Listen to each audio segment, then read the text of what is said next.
Oui, ils sont injectables, ceux que je vous propose là. Des appels comme celui-ci, cette pharmacienne de Montpellier en reçoit tout au long de la journée. À nouveau, un appel en fait pour un scanner, pour des produits injectables à base de cortisone qui ne sont pas trouvables. Donc les personnes, en fait, les patients font toutes les pharmacies pour essayer de trouver ce fameux produit, mais bien souvent ils ne l'auront pas. Donc on essaye de trouver des produits qui pourraient substituer, mais tous les médecins ne veulent pas les utiliser. Donc à voir directement avec le CHU. En 10 ans, le nombre de médicaments en rupture de stock a été multiplié par plus de 10, passant de 44 en 2008 à plus de 600 en 2018.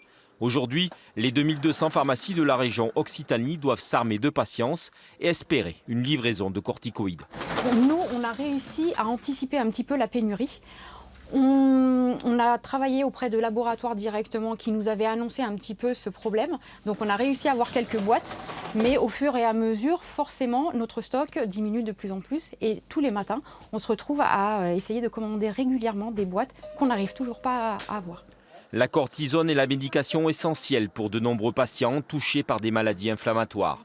Elle est aussi utilisée dans certains cancers ou pour prévenir le rejet de greffe d'organes.